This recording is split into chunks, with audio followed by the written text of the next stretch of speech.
Hey guys, Tony Denaro here. Welcome back to the channel. For the last 2 or 3 weeks, I've been doing a very deep dive on Hycroft mining based on your questions. You guys want to know, is there gold in them there hills? Like you've been told. Now, I've done one video on Hycroft mining about 8 months ago. March 16th, I'll put it up here and go back and check that one out.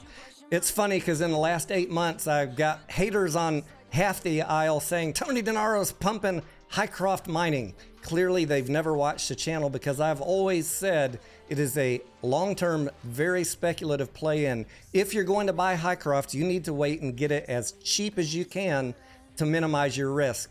On the other side of the aisle, I got people mad that I won't pump Hycroft, that I won't get excited about an NFT from Aron, or I won't get excited about a tweet. Guys, this channel does not operate that way. We don't pump and we don't operate off of tweets and NFTs. We operate off of 10Qs, 10Ks, and what the executives say. And there is plenty to go out and read about Hycroft. But I'm going to save you all the weeks of learning about Hycroft and cover it in this video. Everything you need to know, the good, the bad, and the ugly. So please watch the whole thing. Let's get right into it. But before we do, the usual YouTube disclosures. I'm not a financial advisor. I'm not your financial advisor. And yes, I do have a long-term position in Hycroft, a speculative play of stock that I picked up in the 60-cent range. Now, let's get right into Hycroft. To start us off, I know some of you might be watching this video on Hycroft mining because you are an AMC theater investor, and AMC did make an investment in Hycroft, and Hycroft's stock price directly translates into AMC's earnings through the income statement, and the investment earnings or loss portion of the income statement directly translates to earnings per share. So let's start off by seeing what Aron and AMC's timeline is for their investment in Hycroft, because I think if you listen again to what Aron said about when they're expecting to realize a profit from this investment, this is a good place to start. Aron, kick it off. And so I think our timeline with Hycroft is sort of like a private equity firm. Hold it for 2 to 7 years and see what kind of value we can create for AMC shareholders. Sometime in that timeline is when I would expect. We know we got in, that's when I would expect we would get out. Now, fair warning before we get into this, if you have been relentlessly bullish on Hycroft without doing any real reading or understanding of what the company is all about, some of this information might be upsetting to you. But I assure you, this is not my opinion. This is documents from the company and words from the executives themselves. And so keep an open mind and watch the entire presentation. Whether you're bullish or bearish on Hycroft, you're going to learn a lot from the last few weeks of this deep dive that I've been doing. Information that you have not heard anywhere else. But before we jump into that, we got 2 announcements from Hycroft in the last 2 days. Today, November 2nd, a press release on updated drill results. We're going to get into the drill results from today and from September later on in this video. And then the other announcement, obviously, if you're in Hycroft, you probably already know this. They announced their third quarter 2022 operating and financial results yesterday. I'm not going to do a deep dive in this video on the Q3 financials because they were pretty much exactly what I expected. I told you guys, don't expect anything crazy, no fancy announcements on Q3. But there are a couple things from the Q3 press release and financials that are worth talking about really quickly. Processing of ore on the leach pads continued through August 2022 when the company determined it was no longer economic to continue to apply cyanide to the leach pads. As a result, the company expects to continue to recover gold and silver from the drain down solutions through the end of 2022, with immaterial residual recovery in the first quarter of 2023. What does that mean in a nutshell, Tony? Guys, this company is not actively mining. As I've been telling you for the last year, they were recovering gold and silver from ore that had previously been mined and waiting to go on the leach pads. I know a lot of people still think that this company is actively mining. That is not true. And now they have determined that they're not going to continue any more recovery of gold and silver on the leach pads other than the drain down of the liquid that has the gold and silver that is currently in process. On the positive news side, what I see in this press release and in the financials is that the company ended the third quarter 2022 with $153 million in cash. They only burned $4 million in Q3, so hats off to them for keeping the cost under control. And the company has 6,700 ounces of gold inventory at the end of the third quarter, which it expects to sell before the end of the first quarter 2023. So 6,700 ounces to sell over the next 2 quarters. What we really want to talk about in this video is that Hycroft Mining is a junior mining company that is in a exploration phase. Now, if you've been listening to my channel, this is not any new news. If you have not been told this before, welcome to the channel. Hycroft Mining is not actively mining. They are actively exploring, and that is planned to continue through 2023. And that, first of all, is why I consider this a speculative play. Now, if you did not actually know that Hycroft was not actively mining, this is probably because it happened before you got involved. It was covered in a press release back in November 2021 when they laid off half their workers. November 10th, 2021, effective immediately, the company is discontinuing pre-commercial scale mining at its run-of-mine operation, and the company will continue producing gold and silver from ore on the leach pads as long as it is economic. In this same November 2021 press release, they talk about mill sulfide processing options and that they are focusing efforts and resources solely on the pre-feasibility level technical study for milling and processing using an acid POX or pressure oxidation process. I'm mentioning this again because it's important to understand the future of where Hycroft wants to go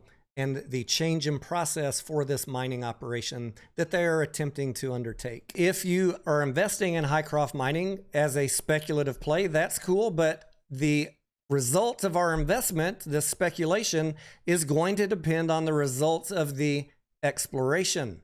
And until we get all of the core samples and drill results in for hundreds or maybe thousands of drill holes, we're not going to be able to move to the next step with Hycroft Mining. Let's get into that. There is one thing that I think it is critical to understand about the Hycroft mine and the geology there, and it's something that people don't talk about a lot, and that is the difference between sulfide and oxide ore. I'll put a link in the video description. I'm not going to go in depth about geology in this video, but the deposits in Hycroft mine are both sulfide and oxide, and they must be treated differently to extract the maximum amount of gold or silver from the different types of ore. All of this has been disclosed for years in all of Hycroft's financial statements and every talk that they have, but if you're not savvy to the terminology, this might just go right over your head. Let's go down and look at a paragraph and pull out a couple of key sentences so you see what I'm talking about. Here in the very first paragraph, the introduction to the company, it says, in February 2022, we filed the technical report summary of initial assessment on the Hycroft mine, which contemplates processing gold and silver ore using milling and pressure oxidation to process sulfide and transitional ore. And then what you're probably more familiar with, it goes on to say, along with heap leaching to process oxide ore. Now, there's a lot more exploration and drilling. You've all heard Diane Garrett say that they can do on the property at Hycroft, but within the known resource, there's already been a lot of drilling done, and they have a pretty good idea of the amount of sulfide versus oxide ore. And I'm going to let you hear from Diane Garrett and show you a video so you can kind of get a visualization of that. But as we're looking at that, I want you to just keep in mind that the process for getting the sulfide ore milled is not currently in place. And that is going to be this acid POX process, or acid pressure oxidation. The acid POX process included in the 2022 Hycroft TRS is a conventional crushing, grinding, and flotation circuit that generates a concentrate to be fed into an autoclave facility commonly used for refractory gold in this region. So this is something that they are trying to get all the drilling done to prove that they can invest the money to build this acid POX process, the crushing, grinding, flotation, and autoclave facility which is not currently in existence at Hycroft. We're going to look at an overview of the Hycroft facility. But first, let's hear from Diane Garrett. You've heard us talk a little bit about oxide sulfide, and so this picture helps project that the red and the green that you see is oxide in transition material. That will go to a heap leach pad. The blue is the sulfide mineralization. Still lots of opportunity to fill in those gaps and extend it at depth. The blue on the sulfides must be milled. You can't get the same recoveries, and you get higher recoveries in a milling operation, but it also allows you to grind finer to liberate more gold and silver. Dr. Diane Garrett, the CEO of Hycroft, has talked about this new milling facility many times, but I think if you're not in tune with the terminology or just not paying close attention, that it's very easy to miss what is being said here. And if there's any doubt, here is the presentation she gave recently at the Beaver Creek Precious Metals Summit. And I want to concentrate on the second part of this paragraph. The new facilities will substantially lower processing costs for the sulfide ore compared to the current oxide heap leach infrastructure. So this is your very clear way to know that they are going to need a new facility once all this exploration process is done. I'm not saying that's good or bad. I'm just saying this facility is not going to be put up overnight. And you can see from the diagram here that there is a substantial amount of sulfide ore. Now I'm confused. What exactly is this joker Tony Denaro trying to tell us anyways? And when is he going to talk about the lithium? All right, I know. This video is getting kind of long. Gosh, I've got probably an hour of stuff to go over with you, but we're not going to do all of that now because I want to keep this as brief as possible and hammer home the point that this is a long-term project, this Hycroft mining development. And that's why Aron has a up to 7-year outlook on when they're going to get a return.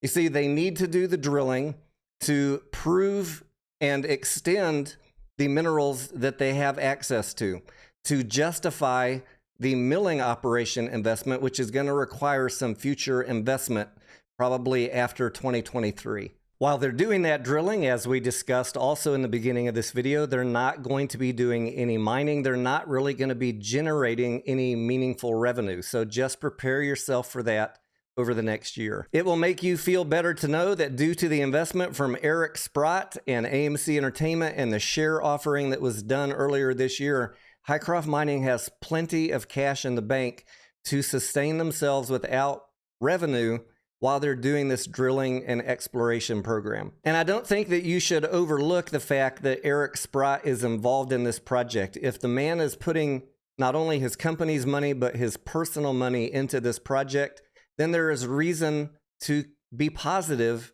in this speculative play, as long as you keep everything in perspective. In the meantime, we're going to be keeping a close eye on all the results that they post from the core samples that they're doing, and I'm going to help walk you through that on another video, how to read these. But as you're reading them, I want you to remember what we just went over in the past 10 minutes, that this core sampling that they're doing is to justify the future development of a milling plant. And we've got several years before Hycroft Mine is going to be generating any meaningful income. So when I talk about Hycroft Mining being, for me, a long-term and speculative investment, I want you to understand where I'm coming from. Long-term because it's been clearly communicated to us, even from Aron, you heard in the beginning of this video. He's got a 7-year outlook on his investment. Long-term because they need to do all the drilling and exploration. Long-term because they need to construct the milling plant. That's going to take several years once the exploration is done and the new plant is spec'd out and priced. Speculative for me because we got a lot more core sampling still needing to be done to justify this future investment in the milling plant. Speculative for me because I don't know the results of what all of these core samples are going to be. And yes, the core samples that they presented in September and then again on November 2nd have been good. They've shown higher grade silver and gold than they have currently been pulling out of Hycroft Mine. So we're on the right path, but the path is going to be a long one. And what about lithium? Yes, I've seen the speculation on Twitter, on Reddit. I've listened to the Twitter space calls, people dreaming about lithium. I've seen some of the YouTube videos. Now, if you look at the geography and geology of where Hycroft is located and contrast that to the very specific and different geology up in the northern part of Nevada, or the mine that is active down in southwest Nevada, I think it's safe to say at this point, especially considering that we've had zero communication from Hycroft Mining, that they're not actively looking for lithium on this property. They're working to extend and prove out the gold and silver resources. Absolutely, that would be a beautiful Hail Mary if we ever got some sort of lithium announcement from Hycroft, but I'm not basing my investment strategy on a Hycroft mine based on lithium. Feel free to do whatever you would like. So what am I going to be doing with my own investment in Hycroft Mining? Well, like I said back in March, I'm going to be waiting for opportunities to pick it up as inexpensively as possible, because this is a long-term and speculative investment.